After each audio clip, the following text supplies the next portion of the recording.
सुबह उठकर वनजाक्षी देखती है कि जहाँ पिछली रात को एक छोटा सा पौधा था, वो अगले दिन एक बड़ा 6 फुट वाला पेड़ बन चुका था।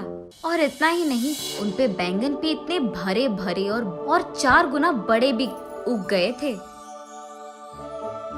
ये देख वनजाक्षी अपनी आंखों का खुद यकीन नहीं कर पा रही थी।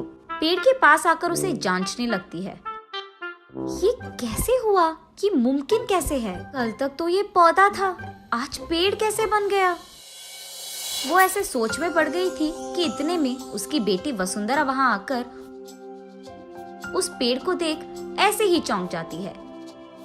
कुछ देर बाद वो हार मानकर कुछ बैंगन को लेकर उनका भरता बनाती है। बस वो भरता स्वादिष्ट था।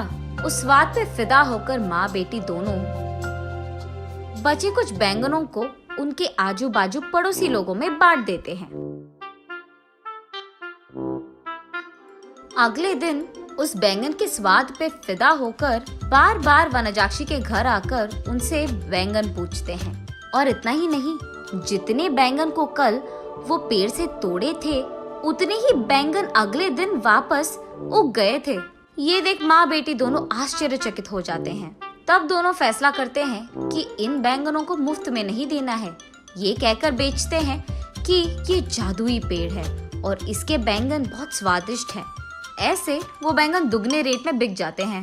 कुछ ही दिनों में इन स्वादिष्ट बैंगनों के बारे में और वो बड़ा सा बैंगन के पेड़ के बारे में इधर उधर बात फैलकर आजू बाजू पड़ोसी शहर तक पहुंच जाता है। इसलिए हर रोज सुबह शुरू होते ही पेड़ में भर के बैंगन उगते थे और उनके लिए लोगों की लाइन लग जाती थी सुबह सुबह, और वो भी वनजाक्षी के घर के बाहर। वनजाक्षी का पैसों का डिब्बा हर रोज पैसों से भर जाता था और ये बहुत साधारण सी चीज होती थी। कुछ ही दिनों में वनजाक्षी का नाम बैंगन से जुड़ गया और सब उसे बैंगन बेचने वाली वनजाक्षी करके बुलाने लग गए। और इतना ही नहीं, वो बहुत कम समय में उस सारे गांव में सबसे अमीर बन जाती है। बड़ी सी बंगला बनवाती है और उस बैंगन के पेड़ के चारों ओर बाड़ लगवा देती है और उस पेड़ के पास एक सिक्योरिटी गार्ड को भी रख लेती है। एक दिन वसुंधरा वनजाक्षी के पास जाकर ऐसे कहती है,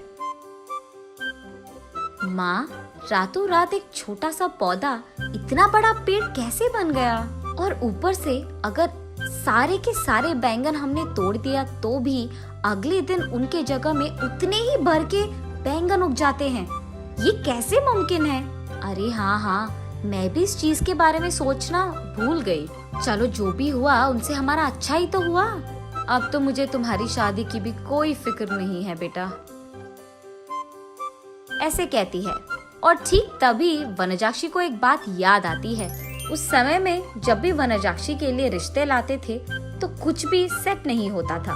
अगर वसुंधरा को लड़का पसंद आ गया तो लड़के वालों को इनका दहेज नहीं पसंद आता था, और अगर लड़के ने वसुंधरा को पसंद कर लिया तो वसुंधरा को वो लड़का पसंद नहीं आता था। ऐसे बहुत सारे रिश्ते देख देख कर वनजाक्षी थक कर ये सोचने लगती है कि शायद उसकी बेटी के कुंडली में कोई दोष है, इसीलिए वो बहुत सारे पूजा पाठ करवाती रहती थी। ऐसे ही एक दिन वो मंदिर में पूजा करवा के घर लौटती रहती है। तब रास्ते में उसे एक बैंगन का टुकड़ा नजर आता है। उसे लेकर वो अपने घर के सामने रख देती है। और कुछ दिन बाद उस जगह में एक छोटा सा पौधा उग गया था। मंदिर जाने से पहले उन बैंगनों को देख वनजाक्षी सोचती है, घर आने के बाद ना इन बैंगनों का एक बहुत अच्छा भरता बनाना है मुझे। यही सोचते हुए वो मंदिर चलती रहती है। रास्ते में वो ऐसे सोचती है, अगर कोई वो बैंगन को लेके गया तो? वो फैसला करती है कि जल्दी जल्दी वो मंदिर जाकर भगवान की प्रार्थना करके बाहर आ जाएगी।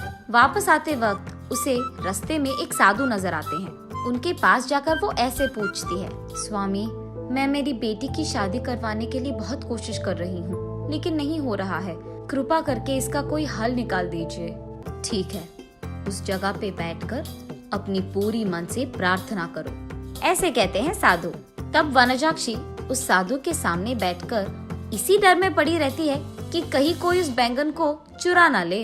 हे भगवान, मेरे घर जाने तक उन बैंगनों को संभाल के रखना, किसी को उसे चुराना नहीं है। इसका प्रार्थना करके वो उठकर साधु के पास जाकर आशीर्वाद दीजिए स्वामी, ऐसे कहती है। तब साधु कहते हैं, जो प्रार्थना तुमने अपने मन से, पूरे मन से किया है, तुम्हें वो हासिल होगा, और वो भी दुगने में। जाओ बेटी। तब जाकर वनजाक्षी को समझ आता है कि हुआ क्या था, और वो वसुंधरा को ये सब समझा देती है। तो तुमने मेरे शादी के बारे में नहीं, बैंगन के बारे में प्रार्थना किया था। हाँ, तुम भी ना, ये कहकर हंस लेती है।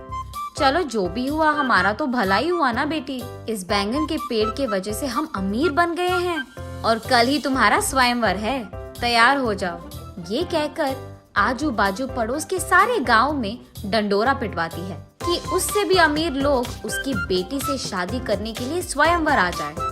तब तक बैंगन बेचने वाली वनजाक्षी तो बहुत प्रसिद्ध थी, और उस घर के जादुई बैंगन का पेड़ भी। इसीलिए उससे रिश्ता पक्का करने के लिए बहुत सारे अमीर लोग लाइन में लग गए थे। उनमें से अमीर और अच्छा दिखने वाले एक आदमी से वनजाक्षी अपनी बेटी वसुंधरा की शादी करवा लेती है। कुछ दिन बाद जब उसके सारे जिम्मेदारियां खत्म हो गई थी, वनजाक्षी उस बैंगन के पेड़ के पास बैठकर ऐसे सोचने लगती है, उस दिन मुझे इस बैंगन के बारे में काश कुछ सोने का ख्याल आया होता। बैंगन के बदले में सोना दुगने में मिल जाता था, तब मैं और अमीर बन जाती थी। हाँ।